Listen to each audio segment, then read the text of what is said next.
This podcast is brought to you by Dr. Kirk Elliott, PhD. In an uncertain economy, if you're looking for wealth management solutions and financial advice, go to kirkelliottphd.com and make an appointment today. Coming up on the weekend prior to the release of Police State, Debbie and I are going to do a special episode discussing several key issues in the film. Are we becoming a police state? What are the origins of the police state in America? Who's the primary target? What's the real missing piece of the puzzle on January 6th? Are ordinary citizens also in danger? Is this bigger than just America? And finally, what do we do? Hey, if you're watching on Rumble or listening on Apple, Google, or Spotify, please subscribe to my channel. This is the Dinesh D'Souza Show.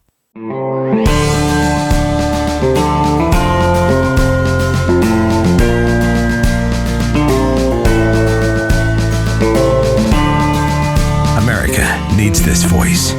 The times are crazy.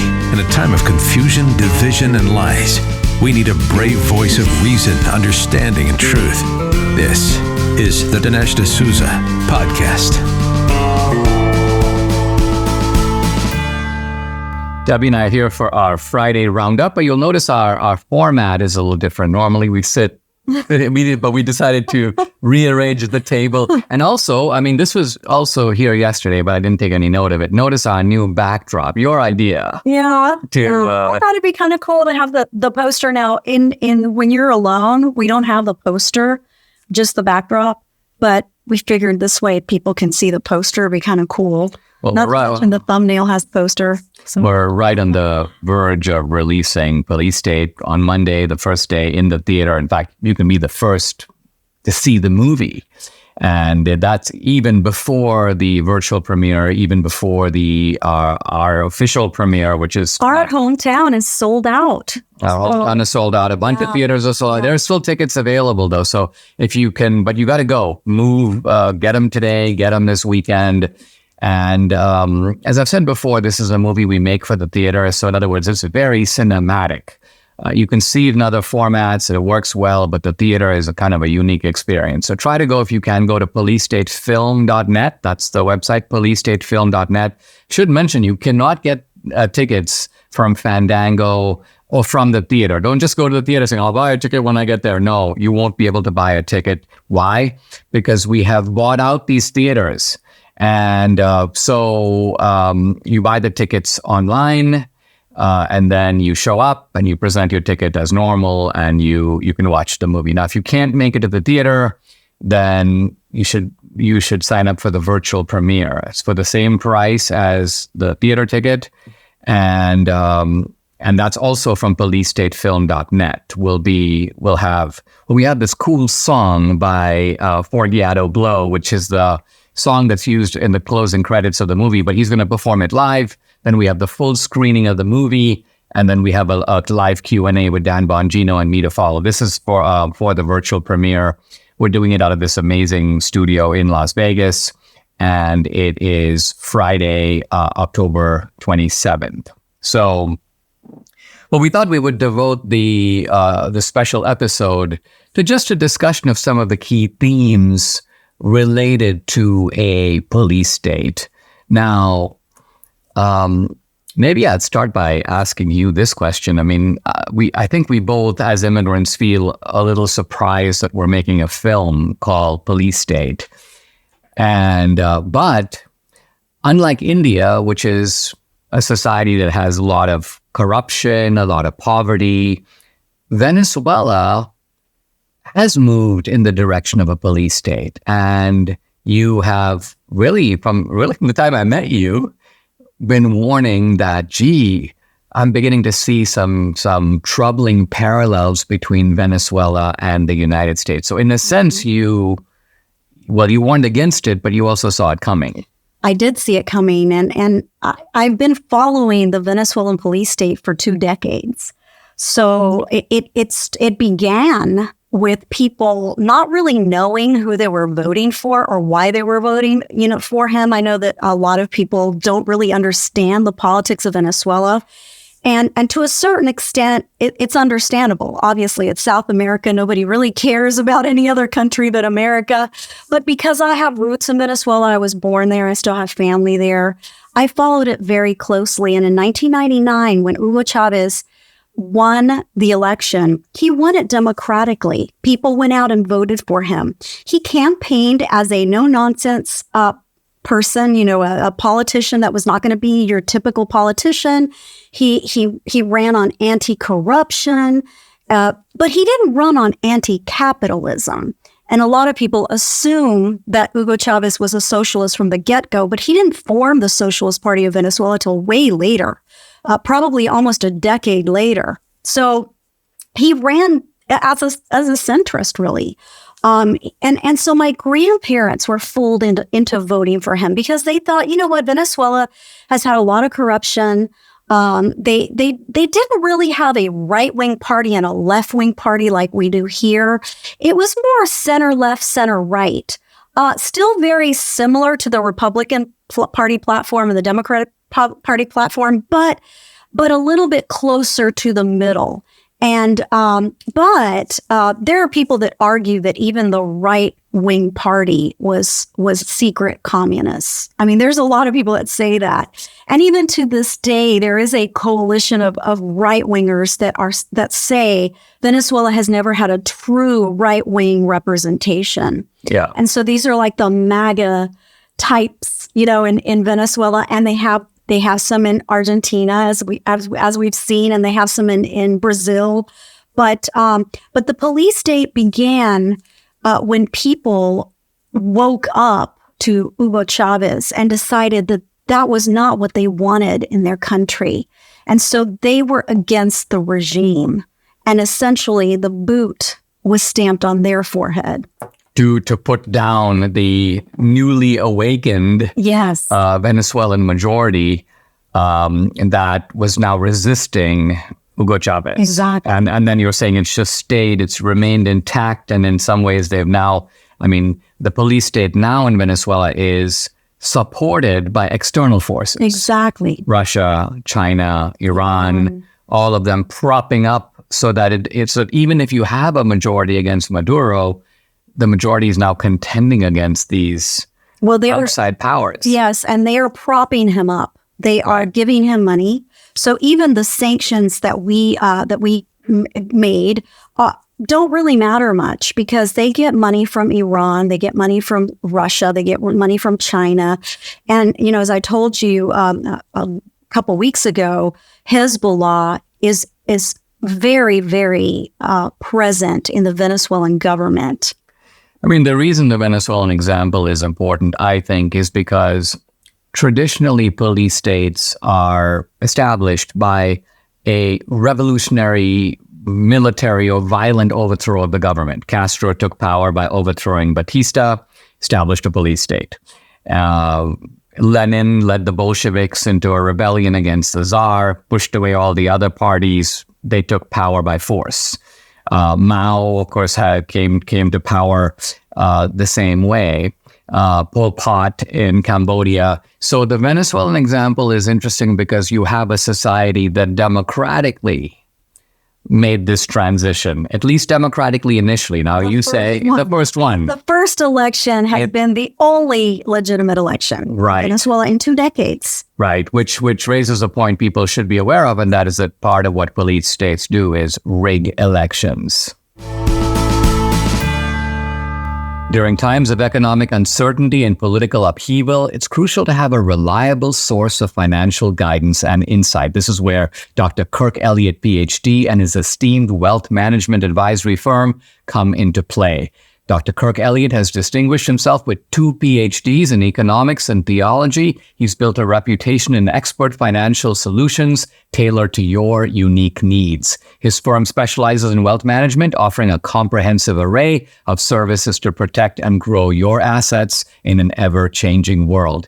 In an environment filled with economic volatility and shifting political landscapes, right now, finding a trusted partner during these challenges is essential. Dr. Elliott's firm employs cutting-edge strategies and an understanding of the markets to guide you toward financial success. Go to KirkElliottPhD.com. That's Kirk Elliott, Elliott with 2 L's and 2 T's, KirkElliottPhD.com/Dinesh. Book an appointment. They will walk you through their process about investing. That's KirkElliottPhD.com/Dinesh, or you can call or text. Here's the number, 720-605-3900. America was founded as a society that would be the opposite of a police state. If there was a single word that the founders could unite around or galvanize around, it was freedom. And this freedom originally meant freedom from foreign control, namely the rule of the British. But once the British were pushed out, the question is, what does freedom mean now? And so the founders realized that freedom means giving people the scope, citizens the scope to live their own lives. And to do that, it wasn't simply a matter of enumerating rights, although that was done in the Bill of Rights, but it was a matter of structuring the government in such a way that there would be democratic elections, but nevertheless, the scope of the state would be controlled, limited government. And even though you have limited government, it wasn't a singular government because you have a separation of the legislature and the executive, the judiciary. So you have not only separation of powers, but checks and balances. So the founders did all this work to create an architecture that would make it difficult for power to become concentrated in such a way as to have a police state. And so the question is, how is it that we have come at least some of the way down the road to a police state, given the founding architecture? Is it just that we have, as a country, moved away from the founding? What do you think? Well, I don't think that. I think half the country has moved away from the founding and the other half has not. So, which is why we're called conservatives. We're conserving the founding. And the other half of the country, and not only the other half of the country, but the ones that actually own the police state, the ones that are in the police state, are moving away from the founding. They obviously don't believe in the Constitution. They obviously don't believe in the founding. They're the same people that say the founders were racist. They're the same people that say the founders were oppressors. So again, it's not a surprise as to who's running the police state, right? Because if you're truly a constitutionalist, you're not going to have a police state because it's the antithesis of a police state. Yeah, I think that what you have is this party of progress, and you can even see it in their name. The name that they give themselves these days, they don't use the word liberal anymore. I remember when we flash back to the 80s and 90s, it was the liberal against the conservative. But I think even and conservatives at that time would point out, you're not really liberal. You're illiberal. I mean, my first book, Illiberal Education. But even I think the progressives have realized we don't really fit with the liberal label. They don't even like it. So they like progressive, and for them, progress is not holding on to the founding principles because those are in the past. It's moving away from the past to a future. Now, interestingly, the people establishing the police state have not given up the language of freedom. In fact, they insist on it. And I've made the point that our police state marches behind banners of democracy, we're saving democracy, upholding the rule of law, protecting freedom, fighting for truth against disinformation and misinformation. So ours is a police state with a lot of flim-flam and a lot of pretense. It pretends to be one thing. But there is some truth. There are people on the left who sincerely and passionately believe that we, the right, are a threat to their freedom. How can they say that? Well, what freedom do they want that we are threatening? And it gives you some idea as to what their definition is of freedom. Well, I think their freedom is really based on freedom from religion. Because I think that when we all of the things that they're saying we're taking away from them, think about it. Abortion. Well, I mean, why do we believe abortion is immoral, right? Because of our biblical beliefs. They don't believe that, right? So that is something that they're fighting against. freedom of to assemble and pray in public, in a public sphere. They hate that. So all of the things that they claim we're for and they're against kind of all stem around the just the biblical truth. Well, yeah, I think that's a really good insight, because even think about their advocacy of the trans agenda. There is a sense on the left that we cannot be bound by the strictures of nature, and we cannot be bound by the strictures of morality. So they're trying to get away from the notion that nature sets firm bounds, even on our species. I mean, you now have people who claim, like, I'm a rabbit. Right now, it's hard to take that stuff seriously, but it would be hard to take seriously 10 years ago someone who said, I'm a woman, and they have, male genitalia. And yeah, so things that seem absurd are subsequently normalized by the left. But the common theme here is that it's an attack on not just religion, but traditional morality. Exactly. And they define freedom as freedom from morality, from those rules. And by that definition, we are the police state. Oppressors of that kind of freedom. And then for them, interestingly, things like censoring others, establishing complicated regimes of censorship, trying to go after their political opposition, trying to criminalize political opposition, filing 90 plus charges against Trump. None of that is police state at all. They're like, in fact, they say that's upholding the rule of law. Fighting the Second Amendment. I mean, how, in a democratic society where people are allowed to own guns, like in Venezuela, one of the things that happened with the emerging police state is the confiscation of weapons for the citizens. They could no longer defend themselves, not only against the regime, but other criminals running the streets who were kind of a part of the regime called the colectivos. So citizens didn't have weapons to defend themselves. And the establishment of the police state came really rapidly right after that. Exactly. So see all these things, all these common threads that are attacking us, the patriot, the conservative, the Republican. It's basically all of the little things that we see happening in other police states are slowly happening here. Because even with the Second Amendment, what happens is that they try to make even the citizen that actually loves and promotes the Second Amendment to go, hey, wait a minute, there have been a lot of shootings. We really should think about this notion of us being able to own guns, because there's, guns are in the wrong hands many times, and people that have mental illness have a gun. Well, they shouldn't have a gun. And then we start saying who should have guns and who shouldn't have guns. Soon, no one will have guns. The common pattern here is that crisis and fear are the easiest mechanisms to get people to give up their rights.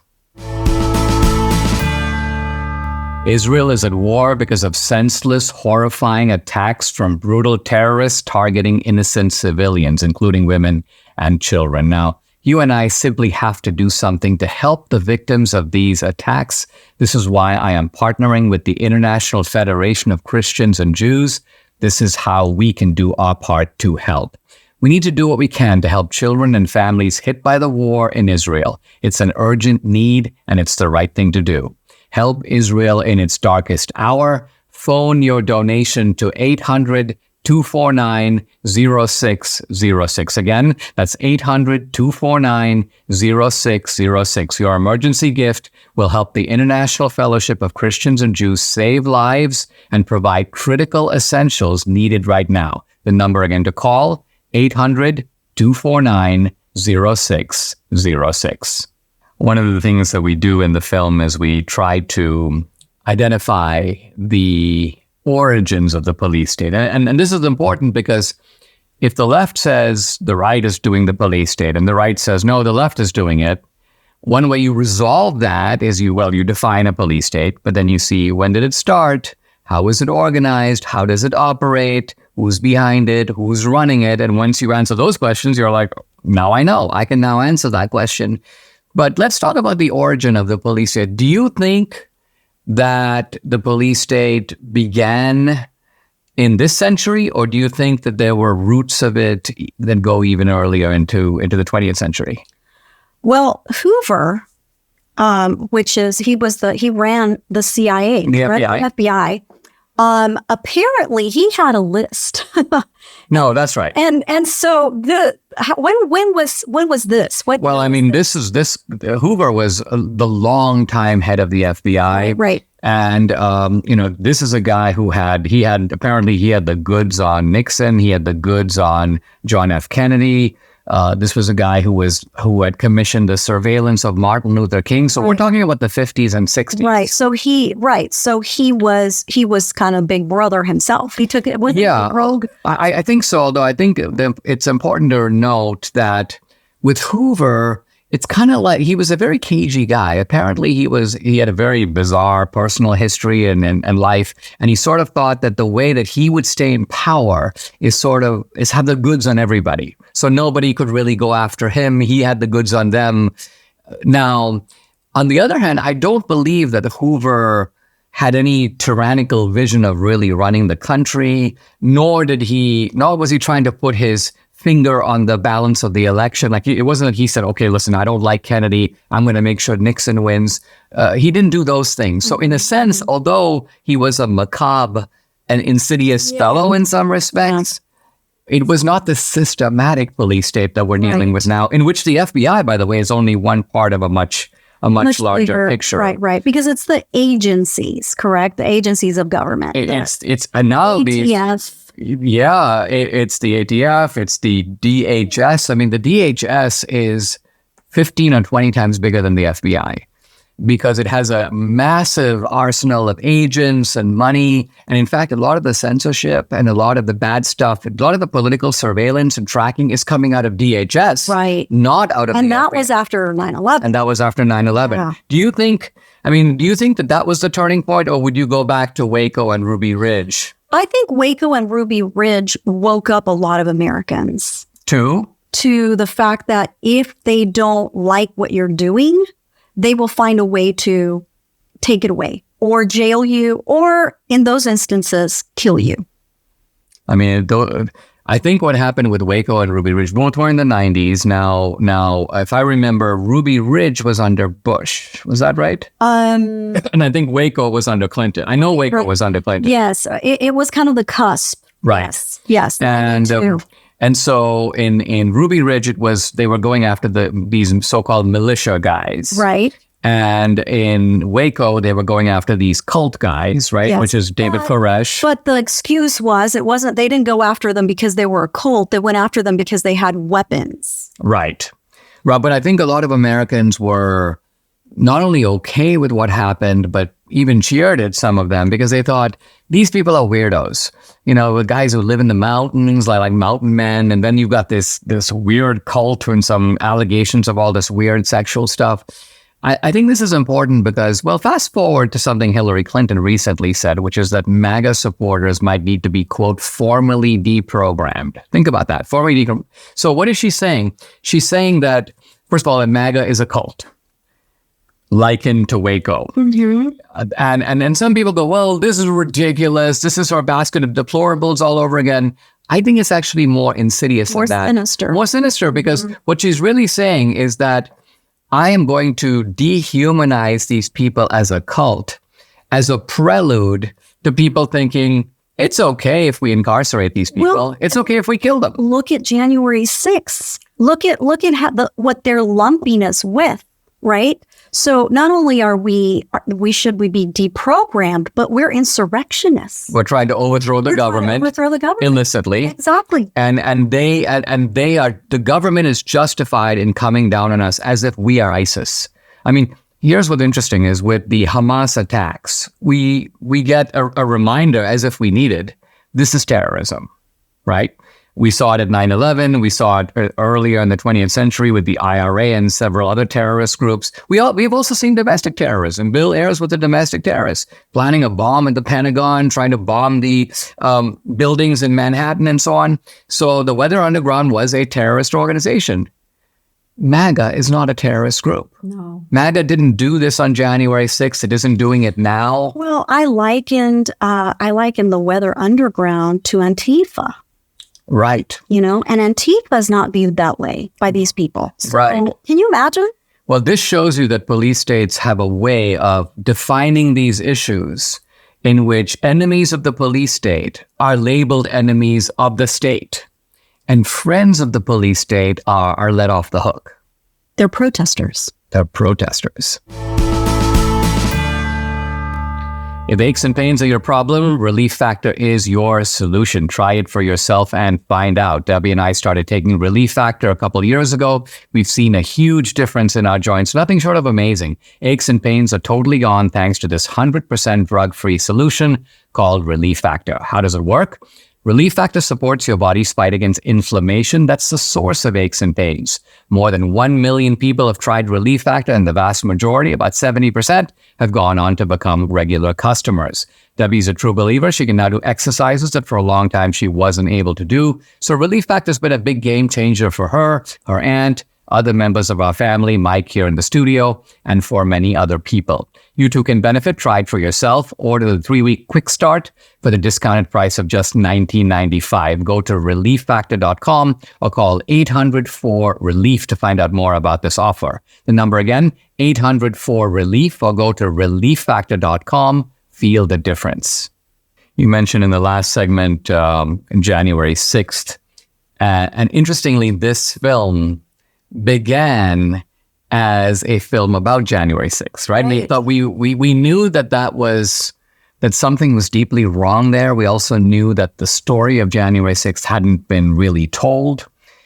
We wanted to break new ground on January 6th, and we do in the movie. But we also saw that January 6th itself was part of something bigger. Mm-hmm. Much bigger. Because when you think about things like, well, censorship both preceded January 6th. There was COVID censorship before, but then censorship was expanded after January 6th. You have lots of people, and maybe we should talk about this also in this episode, lots of people who are unconnected with January 6th who are being surveilled or pursued by the police state.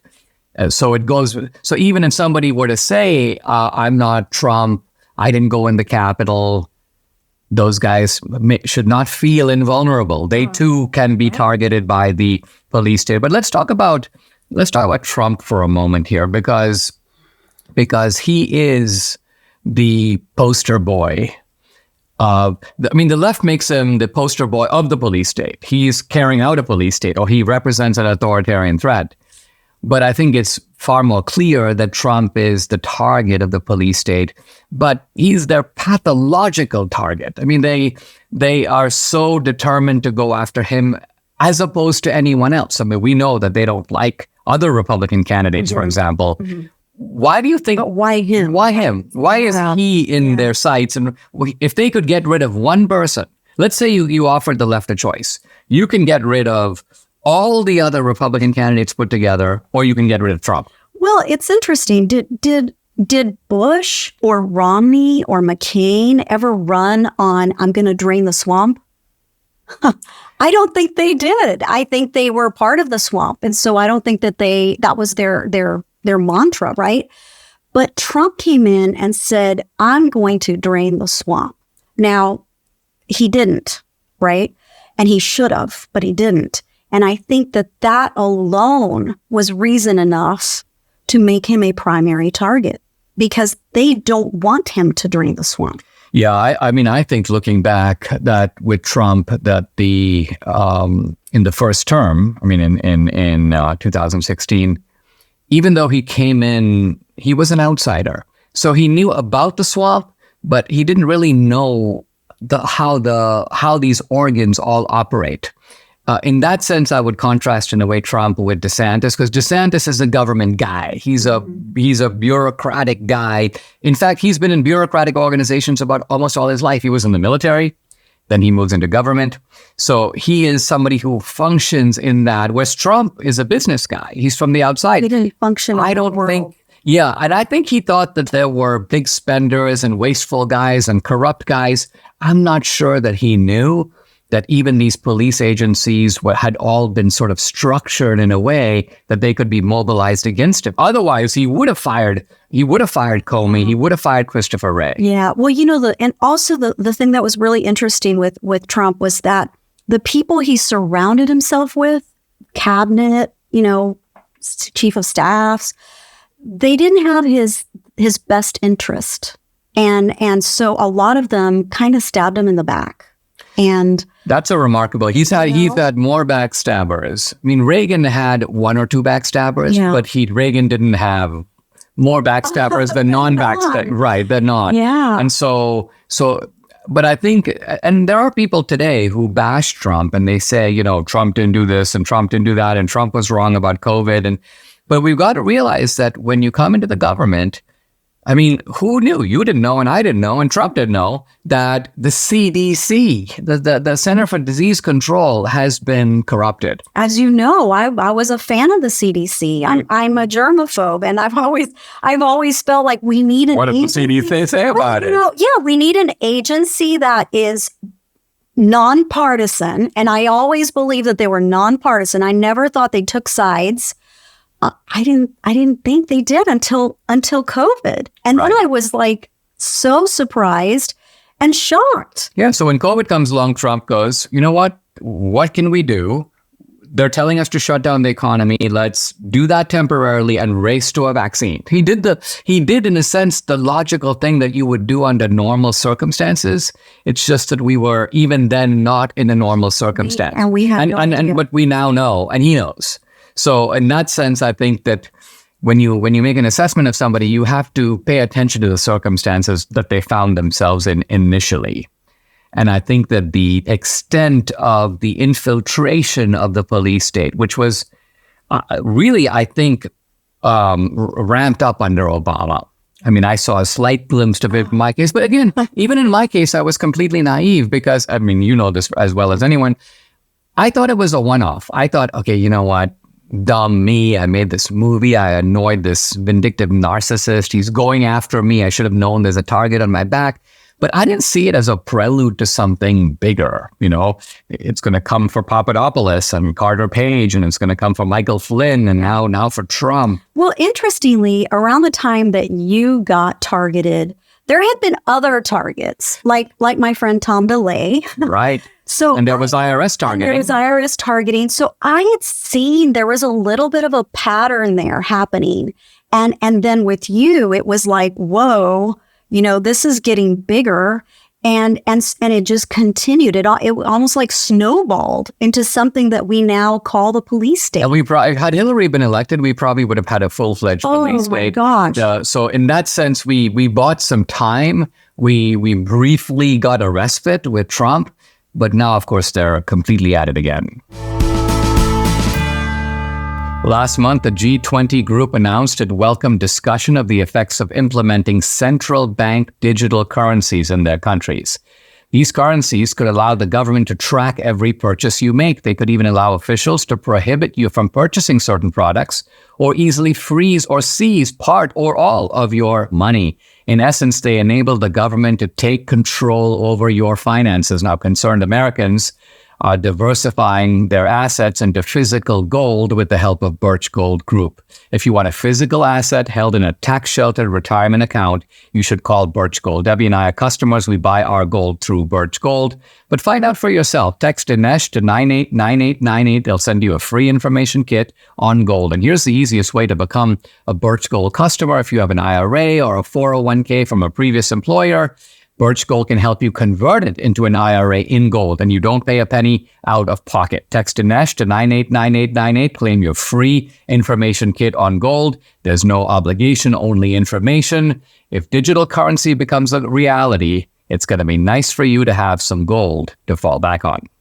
want to make a point about January 6th that I think is brought out very powerfully in the movie, because this point radically contradicts the left's narrative on January 6th. So the left's narrative on January 6th is that these Trumpsters all stormed into the Capitol with one motive. And the motive was to stop what was going on. And what was going on was the certification of the election. However, That is not, in fact, what was going on. What was going on is that one after the other, Republicans had already started, but they were making a coordinated campaign to challenge the outcome of the election in key states. And in fact, they're the states from 2000 Mules: Arizona, Georgia, Wisconsin, and so on. And so it was that process that came to an abrupt halt. It was that process that was never revived. And in fact, after January 6th, right away in the middle of the night, they were like, okay, this is it. We just got to certify Biden. So the point is that Trumpsters who went in the Capitol had no motive to stop the questioning of the election, but somebody else did. The Democrats. The Democrats realized this questioning of the election is not a road we want to go down. Right. It's going to stop today. We have got to figure out. So all of this is a way of recognizing that the whole January 6th committee was a propaganda project. Liz Cheney was basically, a stooge of Nancy Pelosi. And that the real truth remains submerged. Yeah. And look, we can't resolve the issue of January 6th, but I think we bring out so many dazzling new insights and angles, and then integrate it into this larger theme that it's really going to leave people going, wow. Wow. Yeah. So, interestingly, I was at the time I was doing op-eds for El American. It was a Spanish bilingual magazine at the time. And I noticed that I was writing a lot of things about, election fraud. I mean, I'm all kinds of articles about election fraud and comparing it to the Venezuela and this and that. And I started doing this around the time of the election. So November. Right. So I did it for a couple months. Then suddenly on January 6th, I could no longer write about any kind of fraud whatsoever. So it shut that debate down once and for all. And that, I believe, was the motive behind January 6th. I believe that these people, these Democrats, Nancy Pelosi, they knew that something big was going to go down because people were they were questioning. And they were agitated. They were agitated. So they were like, you know what? Instead of talking about the supposed election fraud, let's just talk about the fact that these people want to overthrow a legitimate election, call them insurrectionists, and then censor anybody that talks about election fraud from here on out. Right. And so January 6th was the beginning of the end of that discussion. The analogy that we develop in the film, I think quite powerfully, is the analogy of the Reichstag fire, which is when a foreign communist burned the German parliament, the Reichstag. Hitler, who was then the chancellor, but didn't have dictatorial power, was immediately able to capitalize on that event. And he rushed to the parliament and he said, listen, this shows that subversives are trying to overthrow our government. Again, he insinuated that it was foreign subversives in league with domestic subversives. Right. I need to have dictatorial power. I need to crack down on these people. I need to teach them a lesson they'll never forget. I need to shut this. And the German people were like, yeah, let's do it. So this is a replay of a Nazi tactic. Yeah. And in that sense, it's classic police state. But the genius of the police state here is to pretend that it is actually opposing a police state. Exactly. We're trying to stop the election from being subverted. We're protecting democracy. A legitimate, and notice that in all of the literature following January 6th, they were trying to overthrow a legitimate election. Or Trump's baseless claims. Baseless claims of election fraud. Right. So that was kind of the double speak or the new speak after January 6th, was that there was no basis for election fraud. And that the only reason that the January 6th, people that went there to rally or to hear Trump speak was to overturn a legitimate election. I think it's really interesting also that the rhetoric, which is now echoed in the indictments of Jack Smith against Trump, and also in the Georgia indictments, that somehow Trump and his supporters knew. They knew that the election was fair. They didn't really believe that it was stolen. Now, anyone who has any proximity to Trump or any of these people realizes this is about the most ridiculous thing you can possibly say. That's all Trump ever talks about. That's all he talks about. Yeah, and in fact, we think that maybe he should talk about it a little bit less. But the fact of it is, if there's one thing that we know that Trump believes, it's that the 2020 election was stolen from him. And if there's one thing that we know the Republican base believes, it's the same. You know why? Because I think this is really why supporting him. No other candidate has been able to get traction against Trump, because they feel like, you know what? If they stole it from him, he does deserve a shot at regaining his legitimate spot in the Oval Office. Mike Lindell has a passion to help you get the best sleep of your life. He didn't stop with the MyPillow pillows. He also created the Giza Dream bed sheets. Debbie and I use these. We love them. The sheets look and feel great, which means an even better night's sleep, which is crucial for your overall health. Mike found the world's best cotton called Giza. It's ultra soft and breathable, but also extremely durable. And Mike's latest deal, sale of the year for a limited time, 50% off the Giza Dream Sheets, marking prices down as low as $29.98, depending on the size. Go to MyPillow.com, enter promo code Dinesh. There you'll find not only this great offer, but discounts on all the MyPillow products, the MyPillow pillows, the mattress topper, the kitchen towel sets, and so much more. The number to call, 800-876-0227. Again, that's 800-876-0227, or go to mypillow.com. Don't forget to use the promo code DINESH, Dinesh.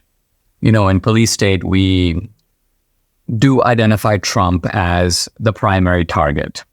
We then have I think, very powerful section on January 6th. But then we address the guy who says, we don't have him saying this in the movie, but this is the sentiment we're dealing with. I'm not Trump, and I didn't go in the Capitol on January 6th, and I'm a law-abiding American, and I walk my dog, and I pay my taxes, and so I do not have to fear. The FBI is never going to come to my door. I'm never going to find myself indicted. And I think the film replies, you could not be more naive. And I think one of the really powerful things about this film is it identifies all these, well, there are two types of people in the film. There are whistleblowers, informants, and the people who know how the police state functions. And that's really valuable because the machinations of the police state, people don't understand. And I think this is a little bit why people tend to come up with conspiratorial theories, because you're looking at something that you don't know how it works. Mm-hmm. So it's important to show this is how it works. Mm-hmm. But the other type of person in the movie is ordinary guys going about their business. They might be involved in their school or in civic groups, or they're pro-life, and they suddenly find themselves face to face with the police state. And the result is pretty terrifying because it's something so unexpected. It's devastating to these people. It's devastating. And to show the way that the police state breaks you, and doesn't just break you, it breaks often family members.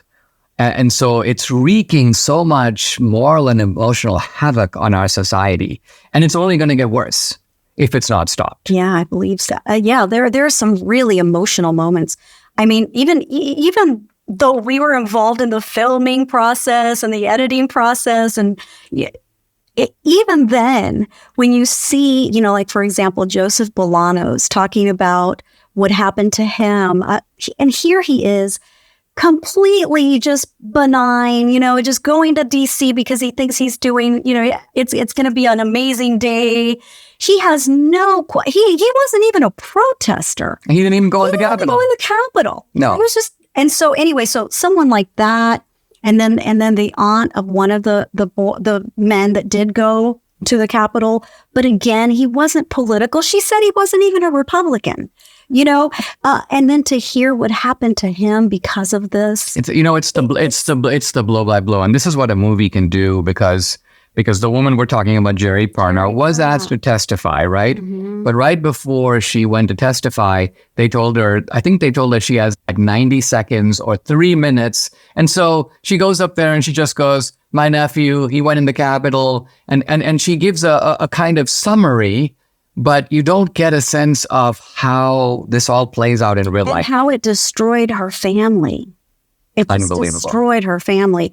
And then there are school board moms. I was a school board mom. I was also a teacher, but I remember being pretty feisty about my kid. When they wanted to move the school. Oh, yeah.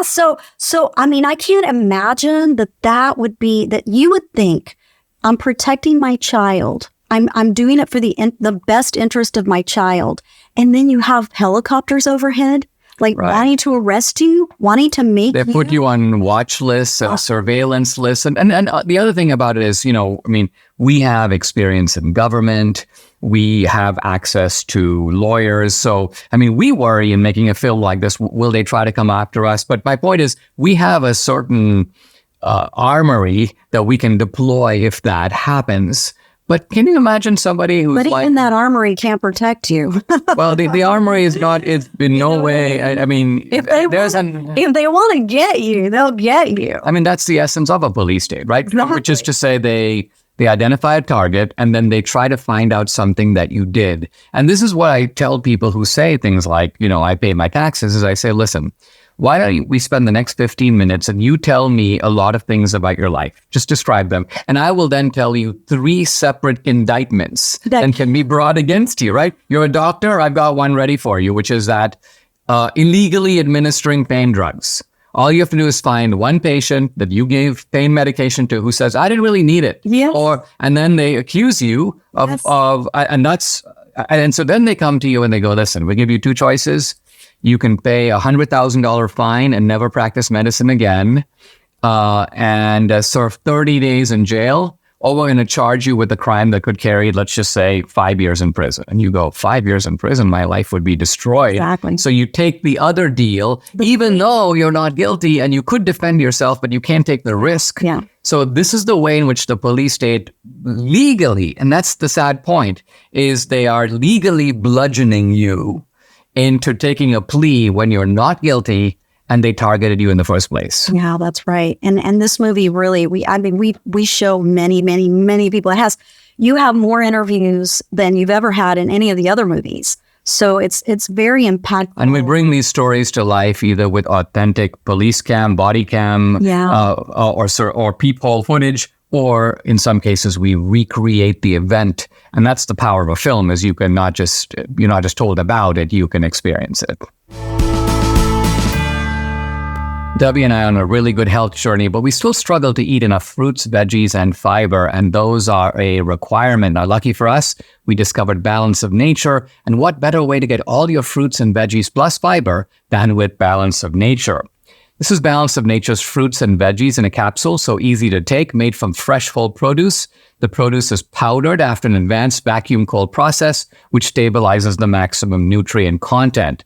And this is Balance of Nature's Fiber and Spice, a proprietary blend of fiber and 12 spices for overall and digestive health.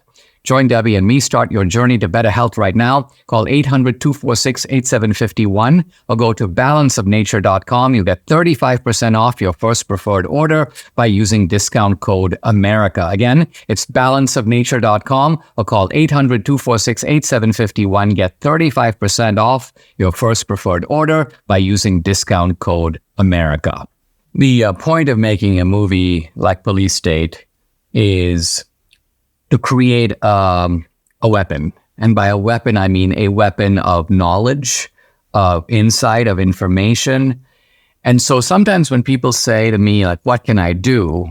I'm like, look, we've done the first thing to be done, which is to say we not only have told the story, but we have told the story in a way that anyone can identify with, and even people on the other side would be unnerved by. So the first thing that you can do is help us to get the message out. See the film yourself, right? And once again, the website policestatefilm.net is the kind of the one-stop shop, because we have this unique distribution mechanism now in which we don't normally open in the theater. We buy out the theaters and then we sell tickets on the website. And we have a virtual premiere. Later we'll have streaming and we'll have DVDs, but all of it coming off policestatefilm.net. So that's the website to memorize. And we want to ask you to help us, become, if you will, evangelists for this cause, really for your own protection and for the protection of the country. What else can people do? If someone goes, I want to help, I want to be a part of the good guys who are fighting this emerging police state. Now, obviously, some of what can be done is institutional. The Supreme Court can do things, appellate courts can do things, the Republican House can do things, Republican governors and secretaries of state, they can do things, attorneys general. But what can ordinary citizens do, either individually or in groups? Well, for one, they need to understand the parties, the political parties. You know, I hear people say all the time, I'm not really a Republican. I'm not a Democrat. I'm not a Republican. Well, you know what? Unfortunately or fortunately, however you want to see it, these two parties are what drive our government. And like you mentioned, the Supreme Court, the appellate court, Congress, those are all directly and indirectly made by people voting for a particular party. So if you vote Republican, you're going to get judges that are hard on crime, DAs that are hard on crime. So your cities are going to be safer and cleaner if you vote Republican. And by default, you're also going to create less corruption by voting for these people. And it's going to kind of, I don't want to say guarantee, but sort of guarantee that you're not going to be fallen into a police state. You're not going to get the Republican Party. There are elements of the Republican Party that have, as we mentioned, they've bought into the swamp. Right. And that's because there are rhinos, so to speak. Yeah. But thinking back to the Reagan years, I don't even remember people using that term. They didn't. They use moderates. They use sometimes, some derogatory terms like he's a squish. Yeah. Well, typically back then we would say we're Reagan Republicans, right? To kind of differentiate ourselves. But Reagan himself always saw the importance of holding the team together. Right. It's kind of like holding the Union Army together. Mm-hmm. You don't want to say, okay, you've got these Union guys who are in our army, but they're soft in the Confederacy. They think that there should be a negotiated settlement. So let's throw them out of the army so that they can actually go join the Confederates. No, we don't want that to happen. We actually want to expand the ranks of the Union. Yeah, no, for sure. And again, if people, they think, okay, well, I don't want to vote. I just don't even want to vote.